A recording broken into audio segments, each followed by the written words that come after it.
Howdy folks, I had a few requests to make a new video on this AKM lower that I made for the ACR. I'm just going to dive in and talk about how the lower's been working for me and how my conversion for the ACR has been doing. I still have the same Faxon firearm barrel on here. That's been working fine. Suppressor, I changed the gas block a little bit to make sure it cycles with the 10.5 inch with no suppressor, as well as with the suppressor, not too over gas when it's with the suppressor and not under gas when it's without. Mostly I've been using Circle 10 magazines. I'll go over fit and finish for these things, but the short story is for this setup, using any kind of AR-15 bolt face style with AKM mags, they're just going to have to be fit to the gun. I'll show you why in a second. I did start out with the airsoft lower and modified it. You can see that I put inserts to strengthen it, and there were steel inserts in here. I transplanted those to this the new lower. Let's just call it the Kynar lower. I bought a large piece of Kynar from eBay. This was I don't know, 80 bucks shipped. Obviously it was someone's scrap. This isn't my writing. It was part of a larger piece. The lower in general is stronger than the original lower. I can feel a little bit of flex with this lower. As I squeeze mine, I just have less flex. Not the most scientific test at all, but when you hold it, you can tell it's a little stronger. So I'll tear this thing down and show what's going on with it.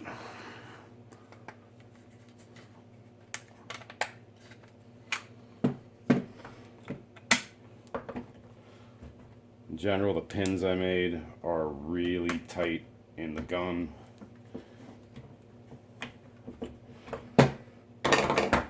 They are all captive. I'll show you how that works in a second.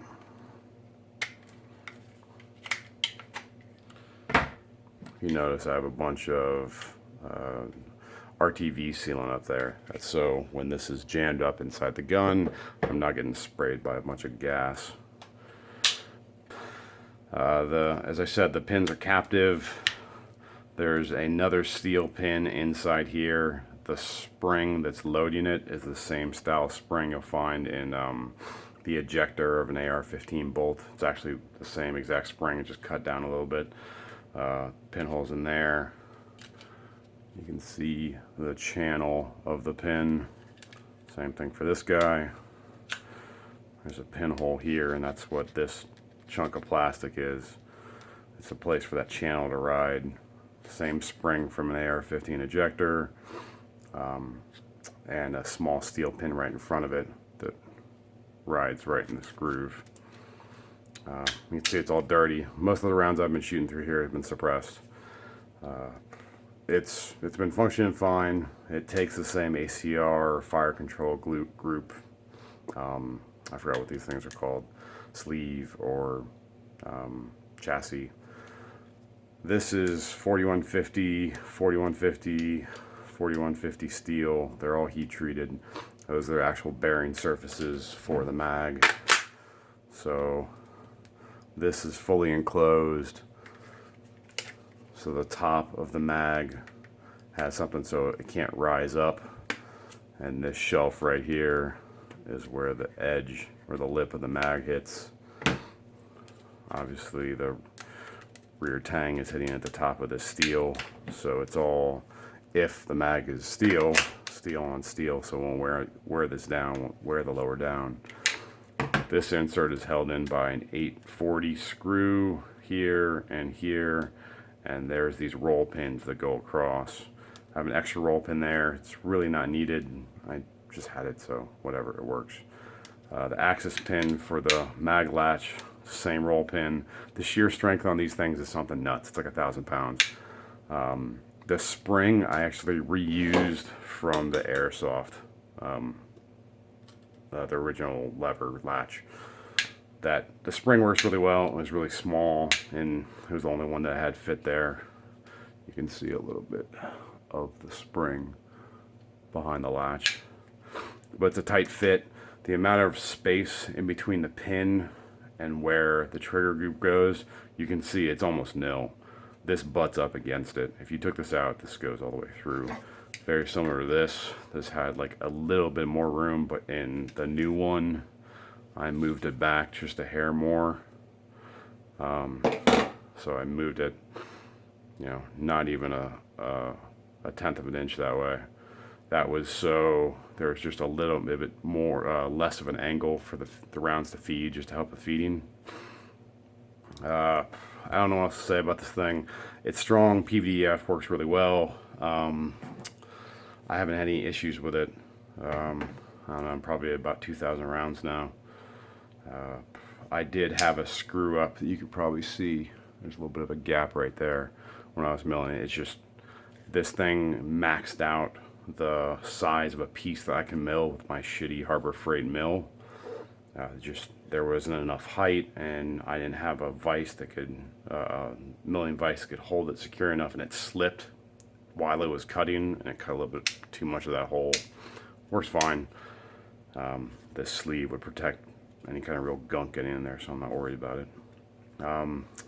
What else to say about the lower? I'm not going to talk about any specifications about like the depth and all this stuff, or the location of where this stuff is in relation to the pin. I put all that in the forum. You guys can ask me that if you're trying to build your own. I will talk about the fit and finish of the mags. Well, not the finish, but the fit of the mags to the gun.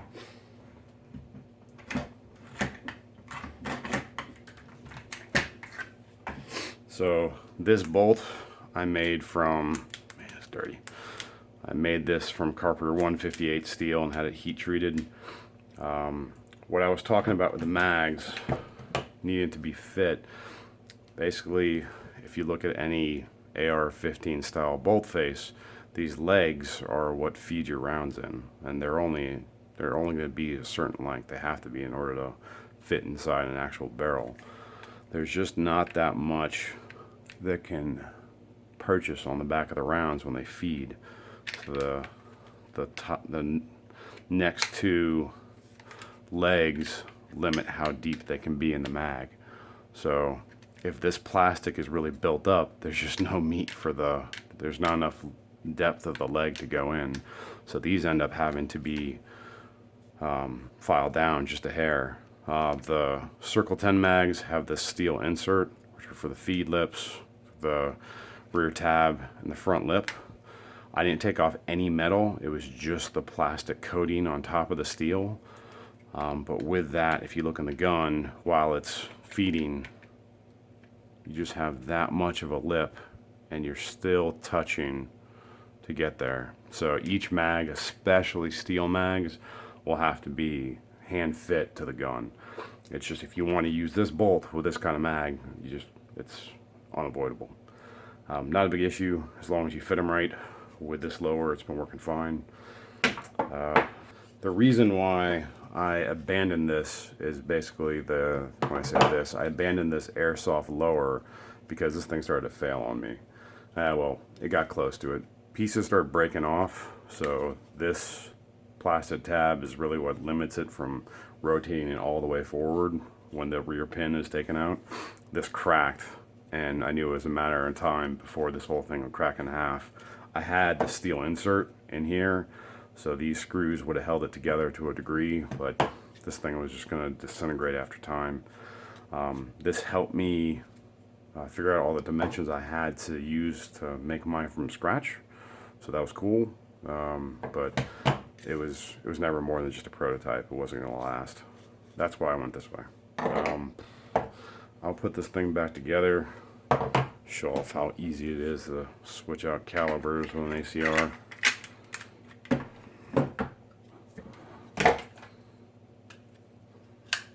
And my pins are pretty tight. I did screw up one thing here. This channel, it really should be at an angle. It's not meant to be perfect 90 degrees in here.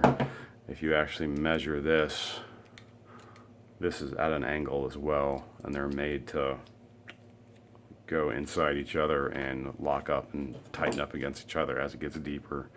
So I didn't do that, I didn't realize that until after. With the pin there, there's a little bit of a wiggle. I don't know if you can see that on camera. I can't feel it when it's on the actual gun. The pins I made are right at 0.250 inches. That's what these holes are. These holes right here.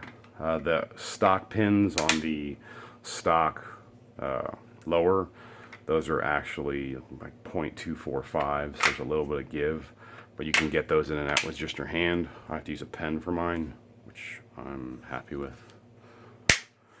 When the gun, or the lowers in the gun, there is no wiggle between the upper and lower at all. The only wiggle I have is basically where this button comes in. Works very well though. I haven't actually cleaned it in the past couple hundred rounds, so I'm getting a little dirty.